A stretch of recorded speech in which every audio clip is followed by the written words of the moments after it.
Samuel, capítulo de número 6. Nós vamos estar fazendo menção do versículo de número 11. 2 Samuel, você que trouxe a sua Bíblia, você que tem a Bíblia no celular, por bondade, abra em 2 Samuel, capítulo 6, e o parágrafo de número 11. Enquanto você localiza o texto, eu quero tributar a Deus todo louvor e toda gratidão pela oportunidade de uma vez mais fazer uso da tribuna da casa do Senhor e fazer menção da sua poderosa palavra. Quero louvar a Deus, porque a Ele devemos todo louvor e toda a nossa gratidão somente a Ele. Salmo 116, verso 12, está escrito: que darei eu ao Senhor por todos os seus benefícios para comigo, e que nós temos a oferecer a Ele por tudo que Ele tem feito por nós. Quero louvar a Deus pela vida dos pastores, presidente, pastor Valdomiro, pastora Loreni, esse casal que nos recebeu com tanto carinho. Deus abençoe vocês poderosamente, que as mais ricas e copiosas bênçãos do céu estejam sobre a vida de vocês, sobre a família e sobre toda a família quadrangular. Deus abençoe, muito obrigado de todo o meu coração. Louvo a Deus pela vida da minha amiga, a minha companheira, a mulher mais linda do meu mundo, a missionária. Deus abençoe. E quero louvar a Deus pela vida dos meus amigos, meus irmãos, pastor Wellington, pastora Andrea. Se tiver mais alguém aqui, está aí? Está onde? Está lá atrás, pastora Jússi, a Jaque. Deus abençoe, pastor Jackson, está trabalhando, nossos amigos. Aprendemos a amar vocês, todos vocês. Fomos muito bem recebidos nessa cidade, nesse ministério. E a palavra é gratidão, queridos, amém? Anderson, obrigado pelo carinho, estamos juntos, viu? É sempre uma alegria dividir o altar com você. Quero louvar a Deus pela vida do Giovanni e a sua esposa, a irmã Leila. Obrigado pelo presente na vida da minha esposa. Deus abençoe. Irmãos, eu sou muito emotivo e a presença de Deus é muito real no nosso coração. Pastor Samuel, obrigado pelo carinho, viu? Queridos, quem encontrou o texto, diga: eu vou para o céu. Eu vou para o céu. Está escrito assim: e ficou a arca do Senhor na casa de Obed-edom, o geteu, 3 meses, e abençoou o Senhor a Obed-edom e toda a sua casa. Diga isso: a presença de Deus, A presença de Deus gera milagre. Diga de novo: a presença de Deus, gera milagre. Vamos mais uma vez: a presença de Deus gera milagre. Agora olhe para a pessoa mais bonita que está aí do seu lado e diga para ela com todo respeito, diga para ele, diga: hoje a presença vai gerar na tua vida milagre. Aleluia. Você pode dizer mais uma vez? Diga: hoje a presença vai gerar milagre. Tome seu assento, aplaudindo a Jesus.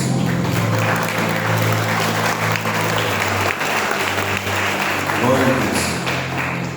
Glória a Deus. Aleluia. Meus irmãos, quem estava aqui na primeira noite da conferência? Muita gente. Que bênção você está aqui na última noite desta primeira conferência com o pastor Pedro Luiz e a missionária Elaine. Por que a primeira? porque eu creio que virão outras. Glória a Deus, obrigado. Gente, me dê sua atenção por bondade. Pastor Samuel, só mais um pouquinho de retorno, só um pouquinho, tá? O da igreja é mais baixo, e aqui em cima um pouquinho mais. Vocês sabem como é que o pastor Pedro é igual carro alto, né? Demora a pegar, depois que pega, só Jesus para fazer parar, né? Vocês estão comigo, igreja? Amém. Quem quer ouvir a palavra? Amém. Quem quer ouvir a palavra? Amém. Aleluia. 2 Samuel, capítulo de número 6. Escute isso. O texto sagrado diz que um homem por nome de Davi. Qual é o nome do homem? Davi, que é aquele que dentro de uma ordem cronológica, ele é o terceiro rei de Israel. Talvez você aprendeu, ouviu alguém ensinar que Davi é o segundo rei de Israel. 1 Samuel, capítulo de número 8. A Bíblia diz que Israel era conduzida, era liderada pelo único rei, aquele que é soberano, o maior de todos, que não existe outro maior do que ele, o Deus Jeová. 1 Samuel, capítulo de número 8, a Bíblia Sagrada diz que esse povo, essa nação, a nação eleita, separada e escolhida de Deus, era conduzida, era liderada pelo Deus Todo-Poderoso. Queridos, a nação de Israel tinha na liderança o Deus Jeová. Só que quando nós olhamos para o capítulo de número 8 de 1 Samuel, a Bíblia diz que a nação que era liderada por Deus, Deus falava com os seus profetas, com os seus juízes, e ele conduzia aquele povo por intermédio dos seus juízes e profetas.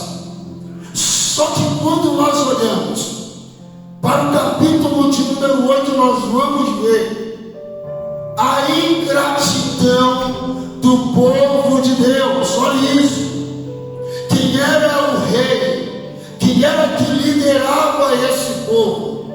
Quem era que conduzia este povo? Era o Deus soberano. Aleluia. Só que a ingratidão do povo, amados e queridos irmãos, ela começa a ser construída no capítulo de número 8, porque diz o texto sagrado que a nação que era conduzida pelo rei dos reis e senhor dos senhores começou a olhar para as outras nações, e agora eles vão copiar aquilo que eles não tinham. Pastor Pedro, o que eles não tinham? Eles não tinham um rei terreno como as outras nações tinham. Quem conhece a Bíblia Sagrada sabe tanto quanto eu que a nação de Israel, dentro deste tempo, ela não tinha ainda um rei terreno. Então o povo começa a olhar para fora, e a Bíblia diz que eles vão copiar aquilo que está do lado de fora. Eles vão pedir, eles tentando trazer para dentro aquilo que não era para trazer para dentro, porque eles começaram a olhar para as nações vizinhas, e eles olharam, e um começa a falar para o outro dizendo: as outras nações têm um homem, tem um rei terreno que lidera eles. nações têm um monarca que representa o seu povo. Por que nós não temos? Por que só nós não temos o que os outros têm? Irmãos, entenda aqui, no capítulo de número 8, o povo ainda estava sendo liderado por Deus. Só que o texto sagrado diz que eles começaram a pedir, eles começaram a incomodar o profeta Samuel, dizendo: nós queremos ter um rei terreno, assim como as outras nações têm. Não é Deus que vai levantar o primeiro monarca em Israel, é a nação que pede.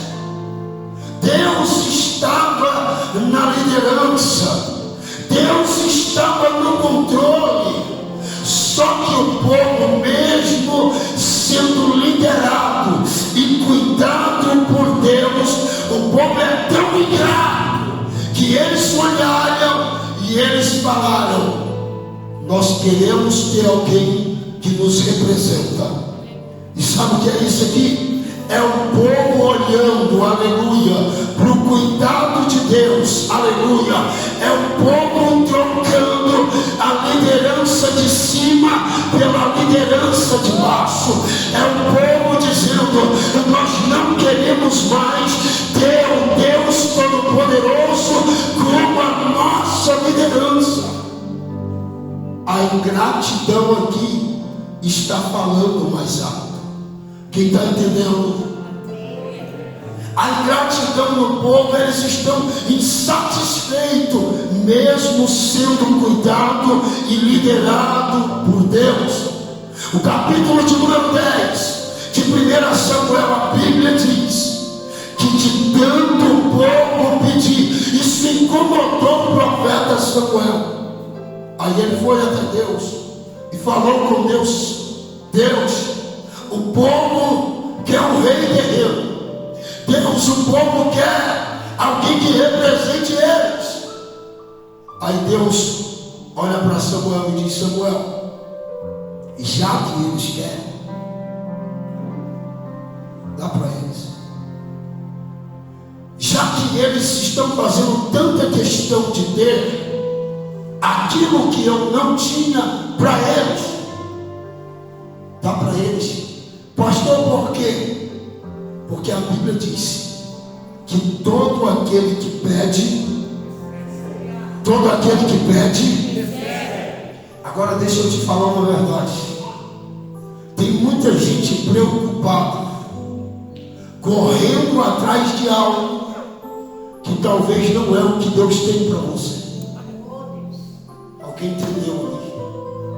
Tem muita gente trocando o que é de cima pelo que é de baixo. Eu vou falar porque o Senhor está nessa palavra, aleluia. Tem muita gente rejeitando o que é de cima pelo que é de baixo, aleluia. Tem muita gente priorizando o que é de baixo e esquecendo de priorizar o que é de cima, aleluia. Eu não sei se você vai dar glória nisso aqui. Tem muita gente rejeitando o céu, está preocupado com o que é de baixo, mas eu acredito que nesta noite eu estou diante de um povo, aleluia, que não troca o céu pela terra. Eu acredito que eu estou diante de uma igreja que não vai trocar o que é sagrado pelo que é profano. Eu acredito que eu estou diante de um povo, aleluia, que não vai se prostrar diante do que é de baixo, mas vai se prostrar diante daquele que é grande, diante daquele que tudo pode. E ele está aqui nesta noite. Aplauda ele, aplauda ele.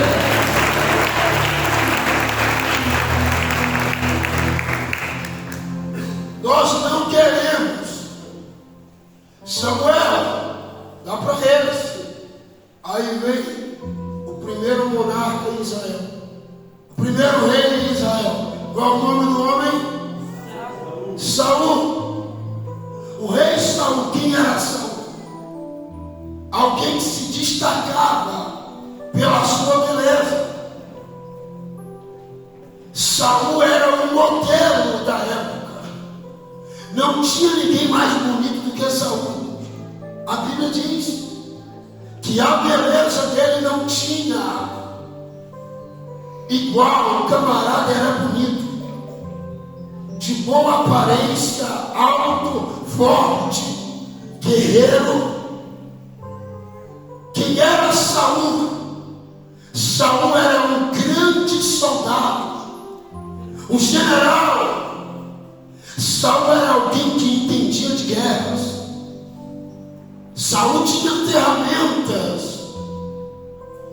Saul era alguém que lutava guerras e ele prevalecia contra os seus inimigos. Sabe por quê? Porque ele tinha talento. Só que Saul é alguém que tem talento, mas não tem caráter. Aleluia. Saul é alguém que tem ferramenta, mas não tem caráter. Saul é alguém que vai reinar em Israel 40 anos. Quantos anos? 40 anos vai durar o reinado de Saul. Só que quando nós olhamos para a história do rei Saul, a Bíblia diz que no segundo ano do reinado de Saul, Deus rejeitou Saul. Deus não vai rejeitar Saul no final do seu reinado, não. Deus vai rejeitar Saul no segundo ano de reinado dele.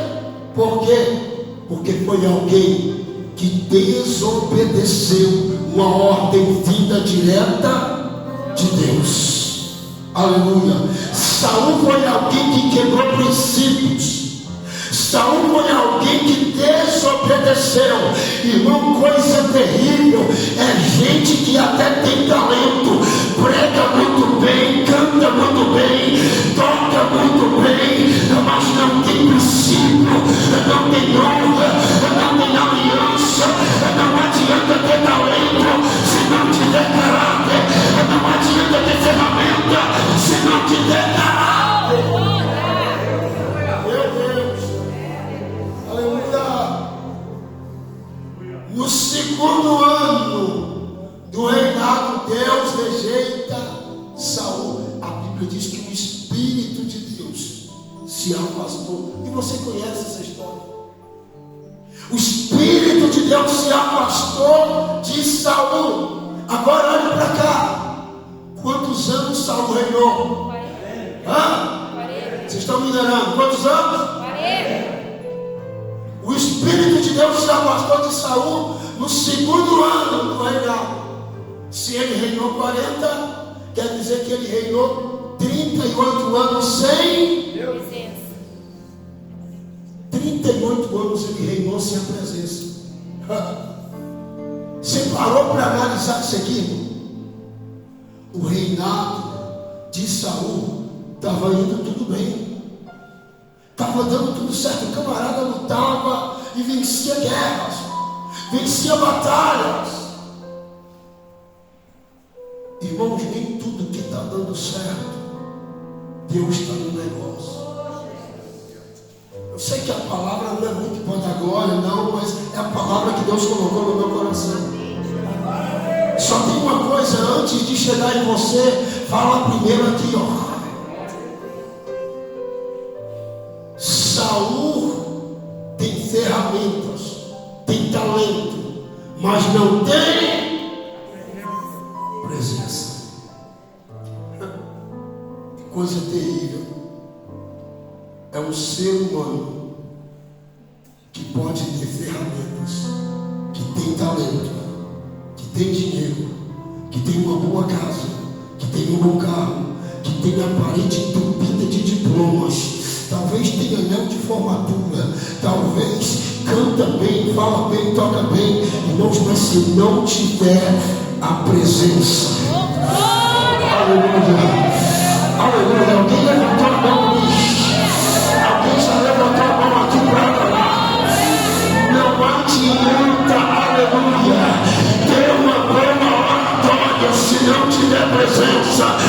Não adianta ter carro do ano, não adianta ter casa na praia, não adianta morar em cobertura, não adianta ter uma boa conta se não tiver presença. Mas nessa noite eu estou pregando para uma igreja que tem essa presença. Deixa eu ver se tem alguém nesta noite, aleluia, que pode estar no vale, pode estar no deserto, mas tem a presença.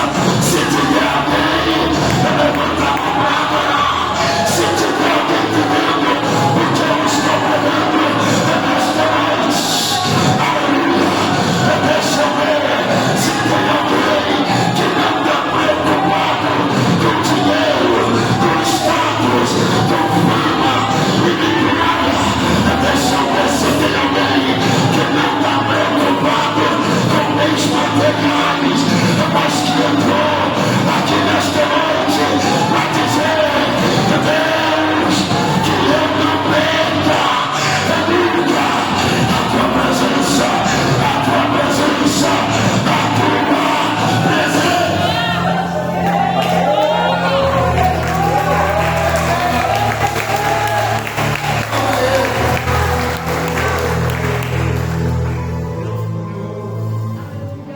Cadê o nosso baterista?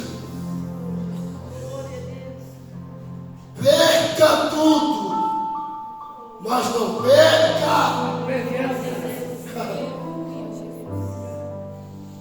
Mas não perca a presença. Oh, glória. Quantos pregadores você já ouviu pregar dizendo que Jó perdeu tudo? Quantas pessoas você já ouviu pregar dizendo isso? Jó perdeu tudo. Mentira! Jó não perdeu tudo. Jó perdeu dinheiro, Jó perdeu bens materiais, Jó perdeu os filhos. Pastor, por que Jó não perdeu tudo? Porque o tudo deles, o tudo de Jó nunca foi dinheiro, o tudo de Jó nunca foi bens materiais, o tudo de Jó sempre foi a presença.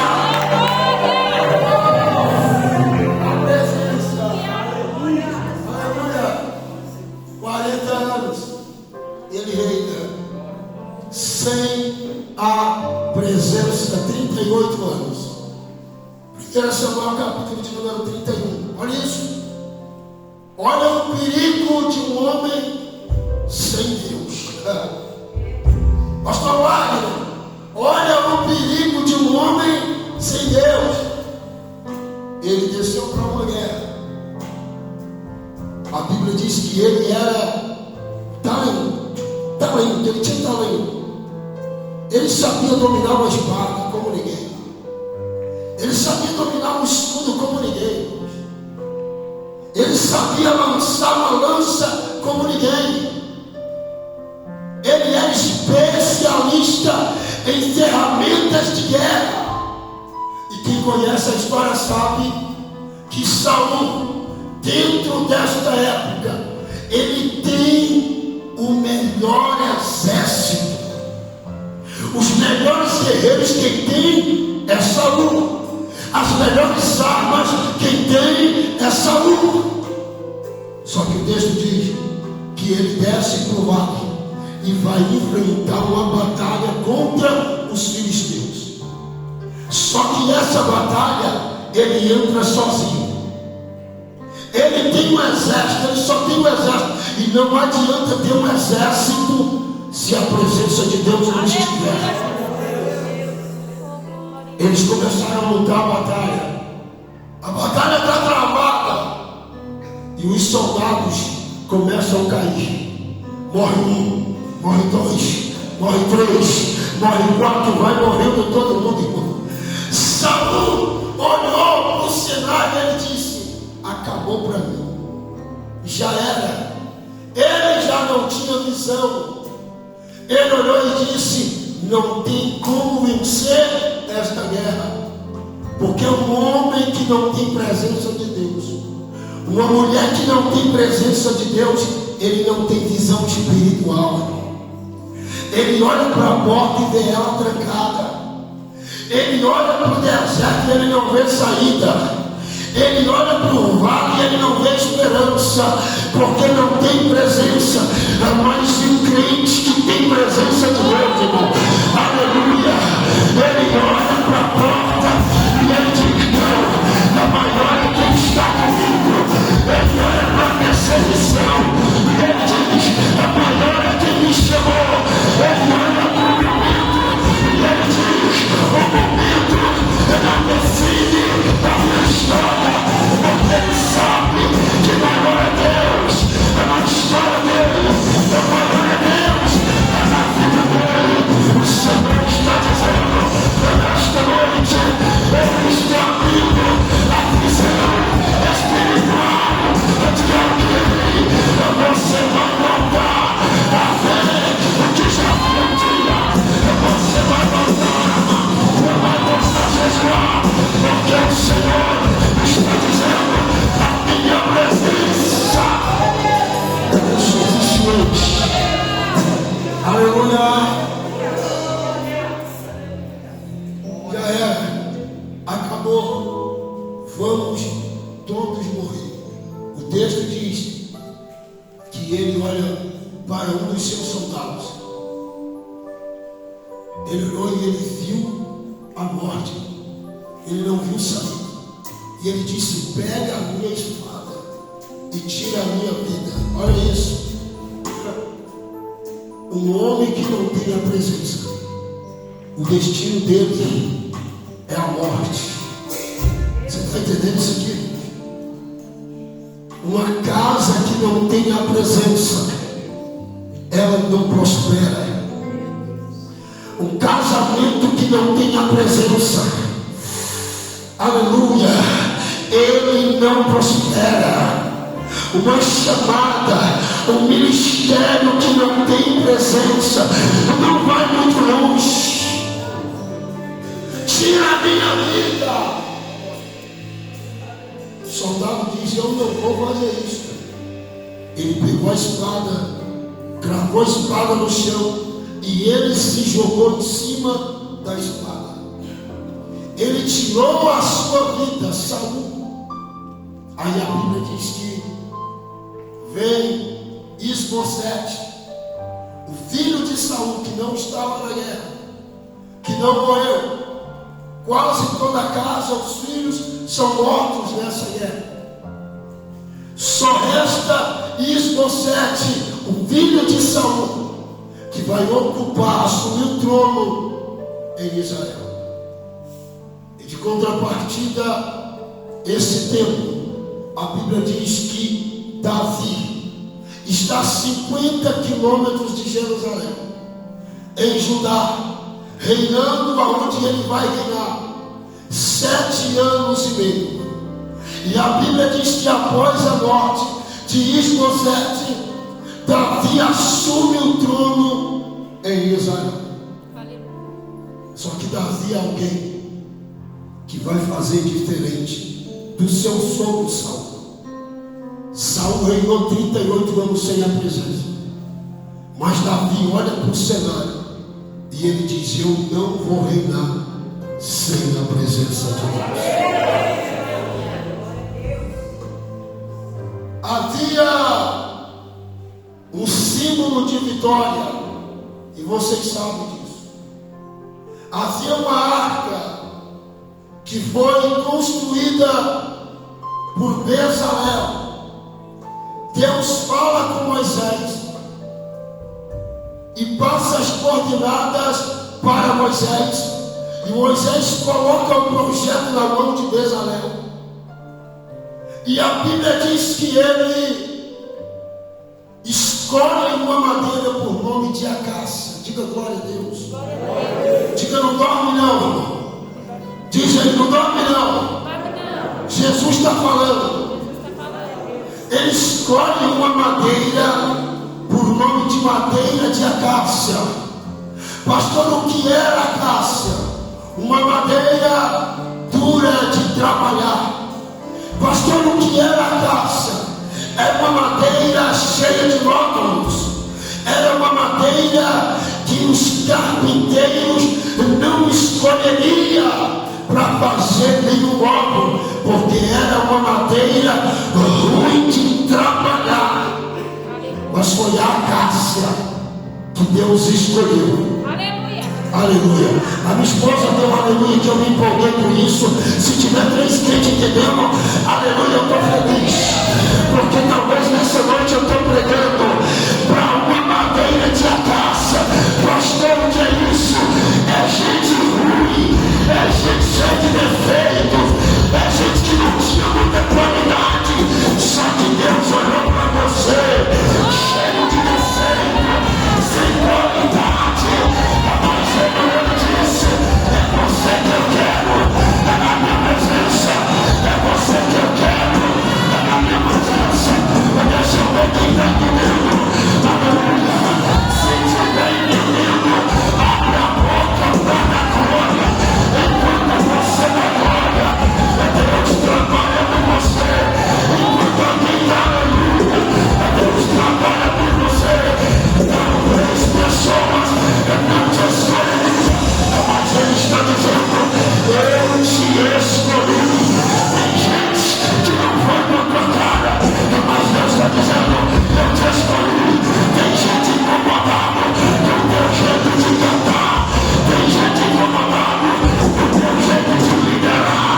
Tem gente incomodada com o teu jeito de pregar. Mas fazer o quê? Se Ele te escolheu, fazer o quê? Se Ele te escolheu,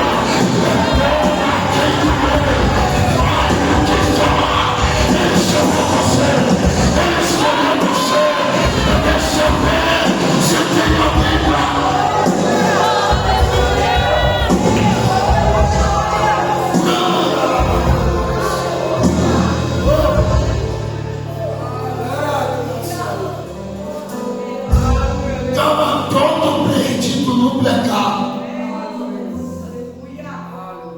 Dançava bailão que arrebentava a sandália. Pagava de bambambam. Perdido. Rejeitado. Desprezado, humilhado. Mas Deus olhou assim. É você que eu quero. É você que eu quero. Você não entendeu? Vou falar para você entender.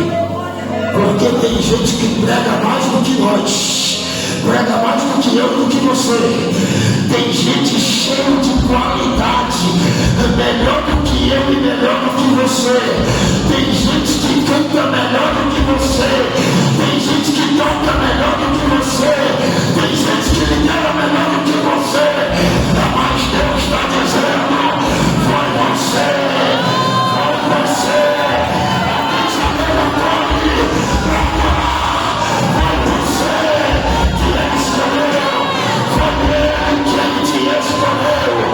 Deixa o ciumento falar, deixa o fofoqueiro falar, deixa o invejoso falar.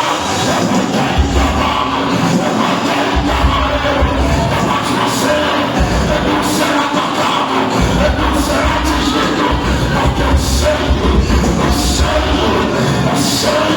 que foi derramado no Calvário é de água, é de município, é de toda maldição.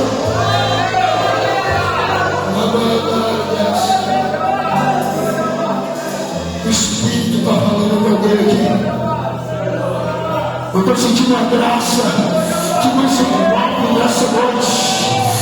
Eu falo isso direto. Não estamos aqui porque somos estrela.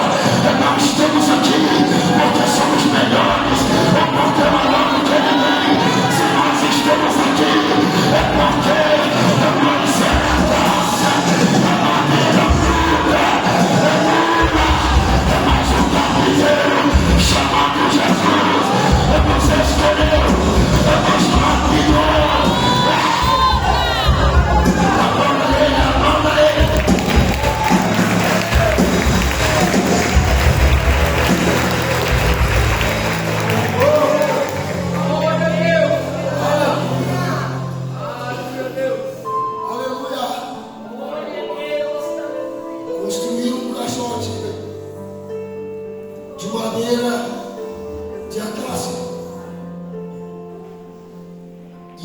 caixote, ele tem 1,10 m de comprimento, por 70 centímetros de largura e 70 centímetros de altura. É quase um pastor Pedro o caixote. Esse caixote, a Bíblia diz que ele é revestido com ouro maciço pelo lado de dentro. Só quem gosta de Bíblia vai entender isso aqui. Pastor, o caixote foi revestido de fora para dentro ou de dentro para fora? Sério, você tem que dar uma glória. Você não pegou. Vou falar de novo. Ele não foi revestido, a obra não foi começada de fora para dentro. Foi de dentro para fora. Tem muita gente preocupada com a aparência. Tem muita gente preocupada com o terno, com gravata. Tem muita gente que te olha e talvez te julga o teu jeito de andar, o teu jeito de ser. Aí Deus está mandando eu dizer para alguém aqui nesta noite: eu te conheço e não é meu lado de fora. Eu te conheço e é meu lado de dentro. Deus conhece o teu coração. Deus não quer mudança, é de fora para dentro. A verdadeira mudança vem de dentro para fora. E eu não acredito em alguém que foi mudado pelo lado de dentro, mas continua mentindo, continua prostituindo, continua enganando a Deus, continua enganando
caixote de madeira de acácia, que é revestido com ouro por dentro e por fora. É colocado dentro dele 3 objetos. Quantos objetos? 3. Primeiro, um potinho com mais de 500 gramas de maná. Falar de maná é falar de provisão de Deus no deserto. O povo no deserto, Deus cuidou do seu povo no deserto. Aquele maná que caiu do céu, todo dia Deus mandava o maná do céu. Era Deus cuidando do seu povo. Eu senti Deus falar comigo aqui. O cuidado de Deus foi dentro do deserto. O cuidado de Deus com o seu povo foi dentro do deserto. Que é isso, pastor? É Deus olhando para aquele povo e dizendo assim: não importa o lugar que vocês estejam, não é a região geográfica que faz a diferença. O que faz a diferença é estar embaixo dos cuidados de Deus, que é grande, que é poderoso.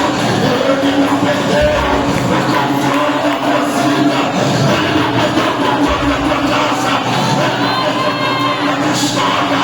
Ele está dizendo: tem provisão na minha presença, na tua vida, nesse deserto.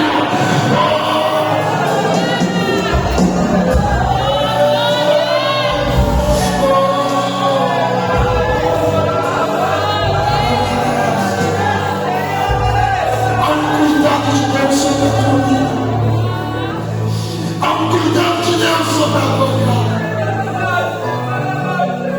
Quantos se perderam no deserto? Quantos caíram e não conseguiram levantar? Alguém olhou para você e disse assim: o carnaval chegou em 2023. Tinha alguém olhando para você dizendo assim: agora ela vai desviar.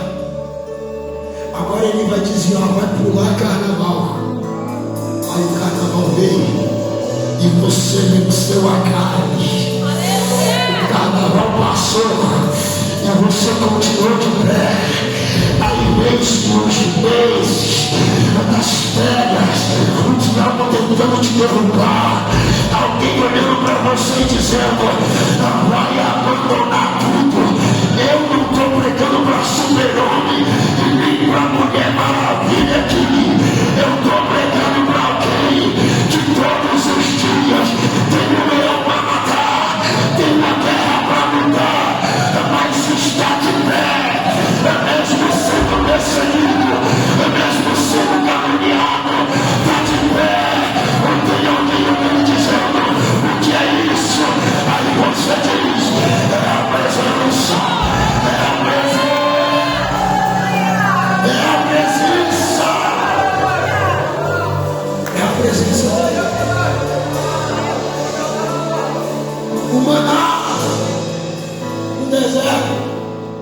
Só que quando Deus mandou o maná, Deus deu uma ordem e disse assim: é para comer no mesmo dia. Isso me lembra a pastora Lorene. Ela põe o maná na mesa e ela diz: é para comer tudo. Deus mandava o maná e ele dizia: é para comer tudo hoje. Por que hoje? Porque não guardar para amanhã. Aí Deus diz assim: o amanhã não te pertence.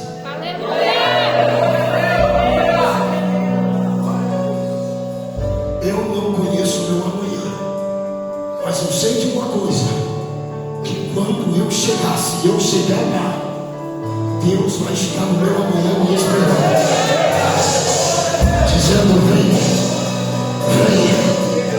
Deus está falando comigo nessa noite.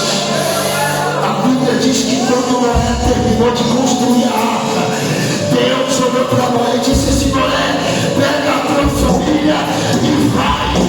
Só que no original não está escrito vai. No original está escrito: Noé, pega a tua família e vem. O nome de Deus é Deus dizendo assim: Deus te entregar um projeto grande, eu já vou estar dentro dele, te esperando. Tem alguém que quer para receber?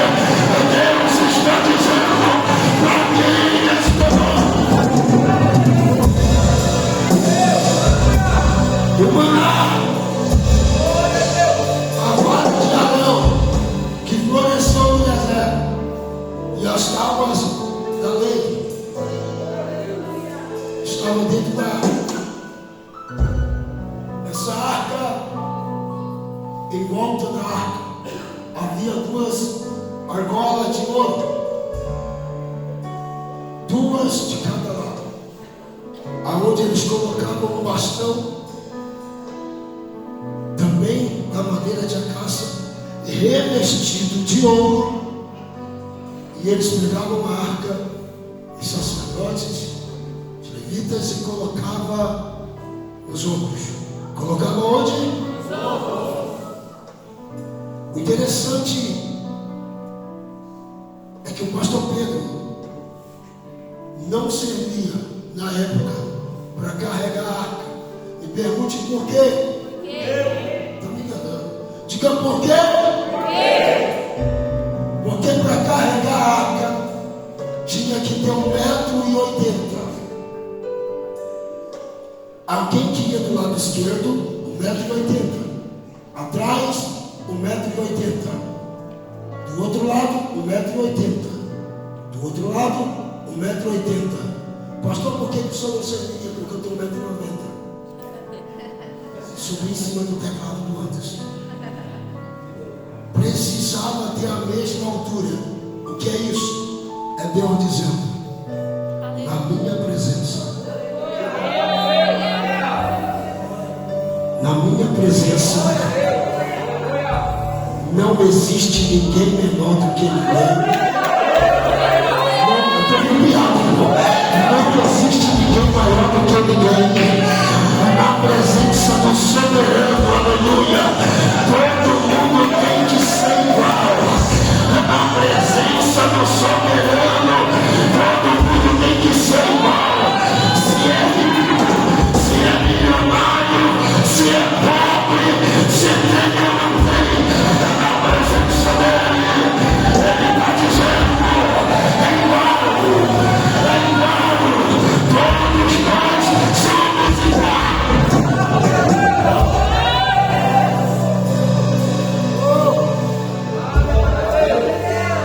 Essa arca, vou finalizar a mensagem. Essa arca era um símbolo de vitória para Israel. A história diz que quando os israelitas estavam lutando na guerra e os inimigos começavam a prevalecer sobre eles, alguém gritava e dizia: traz a arca, prepara a bateria aí. Deixa eu notizar isso. Alguém gritava e dizia: traz a arca,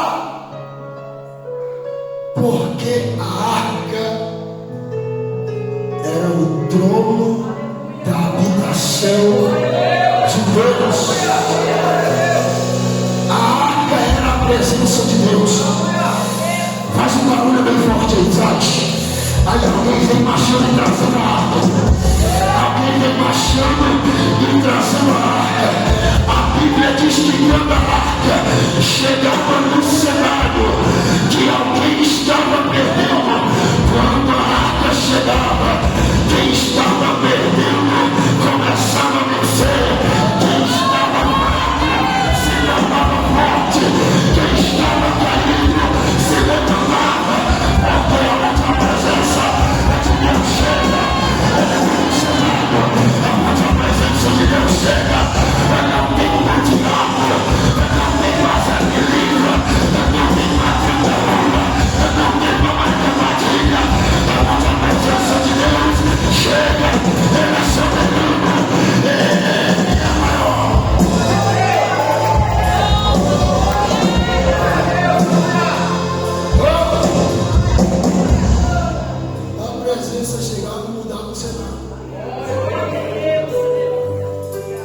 Davi assumiu o trono. Ele olhou para o cenário de Israel. A arca não estava. Se não tinha arca, então não tinha a presença. Os irmãos lá no fundo. Se não tinha arca, não tinha a presença. Aí Davi assumiu o trono de Israel. Aí ele disse: eu não posso reinar sem a presença. Aonde está a arca? Ele deu uma fiscalizada. Alguém contou para ele: rei, a arca está lá na casa de Abinadab. Aí ele reuniu a galera e falou: vamos buscar o que é nosso. Alguém deu glória ali. É Davi olhando para o cenário e ele disse assim: eu não vou deixar lá aquilo que é meu. É Davi olhando para o cenário e dizendo assim: eu não quero nem saber aonde está. Eu sei de uma coisa, eu vou buscar. Eu vou trazer de volta para Israel a arca. É Davi dizendo assim: do que adianta eu ter trono? Do que adianta eu ter coroa? Do que adianta eu ser rei? Do que adianta eu ter um anel de rei? Do que adianta eu ter poder? Se não tiver presença. Ele entendeu que maior, que melhor é do que o ouro, é do que a prata, é do que a cadeira, é do que a microfone, é do que carros. Ele disse: é melhor a presença, a presença, a presença.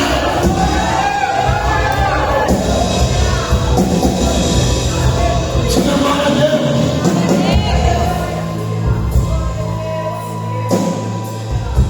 Dá uma olhada para o santo que está do lado aí. Olha aí. Olha para o santo. Santo é você. Olha para ele e diz: e aí? Não, fala, cara de deboche. Se ele achar ruim, você grita. Diz: e aí? Tem a presença? Ou está vazio? Porque crente vazio, irmão, ele não dá glória. Ele diz aleluia. O pastor está pregando, ele está só olhando, dizendo: ó, pastorzinho baixo que grita. Para que gritar tanto? E não me perguntaram: pastor, por que o senhor grita tanto? Eu disse: é porque eu não sei voar. Porque se eu soubesse voar, eu estaria voando. É a presença dele. Porque na presença de Deus até a tristeza é salva, é de alegria. Tem alguém comigo aqui para adorar aquele que tudo pode, aquele que tudo vê, aquele que tudo toca. Cadê a moça, vem? A Gil está lá no fundo doidinha para vir. Eita glória, essa banda é top demais. Aí juntou com o Anderson, meu Deus. Aí virou uma bagunça santa. Vamos buscar a arca. Vamos buscar a arca. Vamos buscar a arca. Aleluia. A arca é a presença. Pastora Júcia reuniu uma galera, uma tropa. A Bíblia diz que Davi reuniu uma galera. Aonde está a arca? Na casa de Abinadab. Diga: na casa de Abinadab. Diga com raiva. Fala com raiva. Fala: na casa de Abinadab. Ô pastor chato, né? Vocês vão sentir saudade. Está na casa de Abinadab. Jerusalém. Geograficamente falando. Ó, olha para cá. Jerusalém, parte alta. Betsêmanis, aonde estava a casa de Abinadab, parte. Oi, me ajuda aí. Jerusalém, parte. Abinadab, parte. Entendeu? Vamos lá. Jerusalém, parte. Abinadab, parte. Quer dizer que para Davi trazer a arca, ele não teve teve que subir.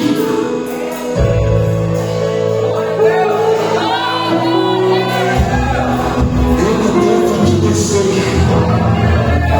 Ele teve que descer.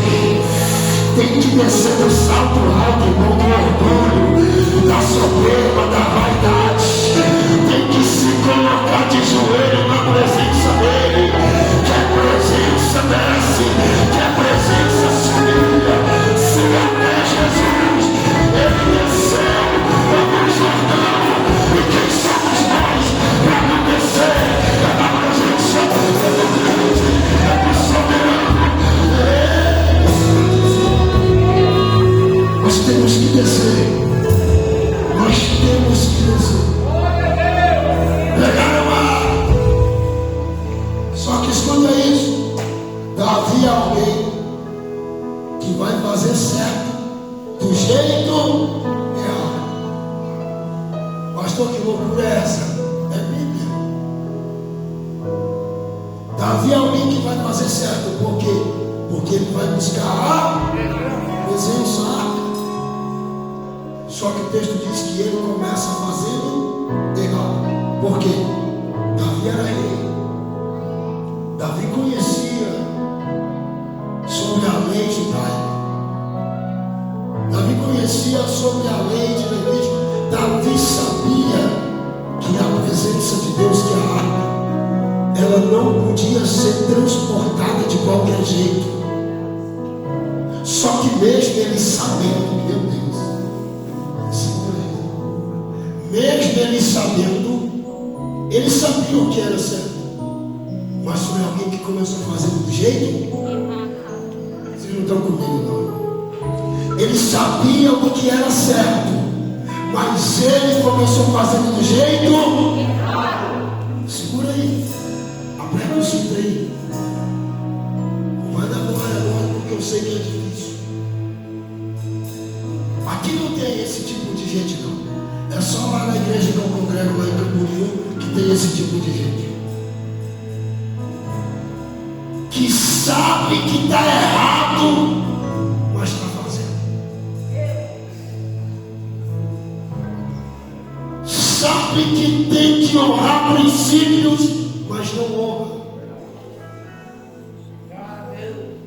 Sabe que tem que devolver o que é de Deus, mas não devolve. Sabe que está desagradando a Deus, mas continua fazendo. Irmão, tem gente que conhece a Bíblia, se brincar mais do que eu, mas a vida não muda. Por quê? Porque conhecer não é o suficiente. Conhecer e não obedecer é melhor não conhecer. Mas quem conhece e obedece, ele tem o sobrenatural e ele cresce na presença de Deus. Tem gente que sabe que está errado e quer prosperar. Tem gente que tem 10 anos, 20 anos de crente e não devolve dízimo. Pastor, o senhor veio falar de coisas da igreja. Não, isso é Bíblia. Tem obreiro que não devolve dízimo e quer viver uma vida próspera. Tem obreiro que quando você fala de uma oferta, ele põe no bolso daqui, não sai nada. Tem gente que sabe que está tudo errado dentro da casa dele, e não é culpa do diabo, não, é as atitudes dele mesmo que está tão errada que o diabo está olhando e dizendo: eu não tenho nada a ver com isso aí. Tem gente, irmão, que ele é tão errado que ele entende que está errado, mas continua errando. Não respeita a liderança, não respeita a pastor, não respeita a pastora, não respeita os princípios bíblicos, e ele quer vencer a vida. Mas eu sei que aqui não tem esse tipo de gente. Eu sei que aqui todo mundo é dizimista. Glória. Eu sei que todo mundo aqui é ofertante. Glória.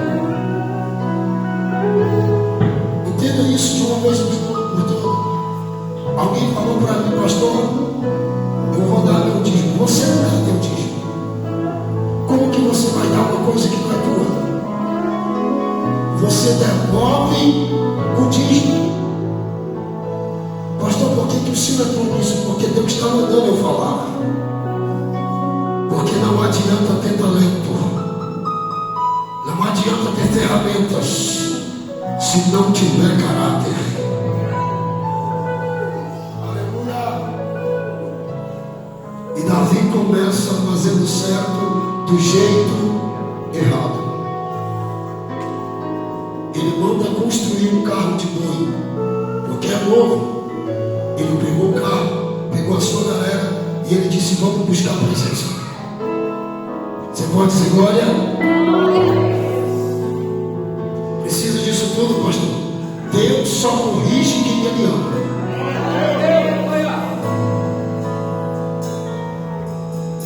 Desceram na casa de Abinadab.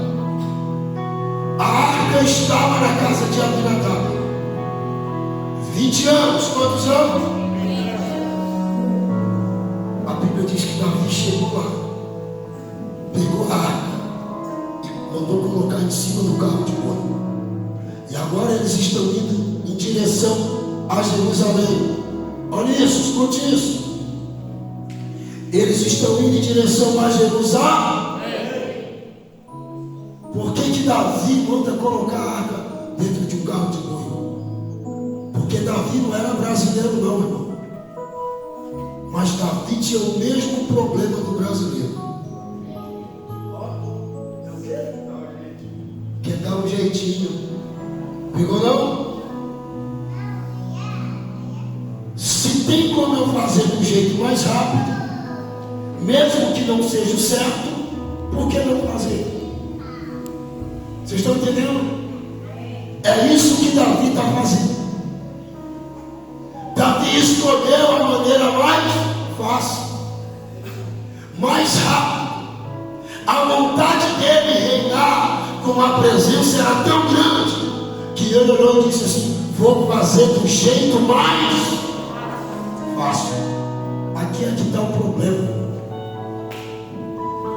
Porque eu entendo uma coisa, aleluia, que o que importa não é a velocidade que eu ando.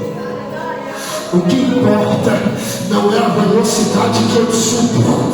O que importa é mesmo que eu esteja no passinho da tartaruga, mas Deus esteja se agradando do que eu esteja fazendo.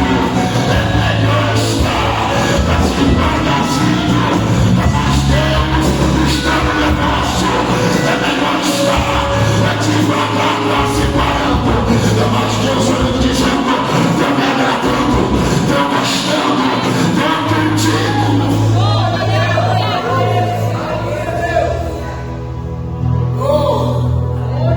Ele faz do jeito errado, por causa do jeito errado que Davi acha. Dentro dessa situação, a Bíblia diz que eles chegaram em um lugar por nome de Eira de Naor.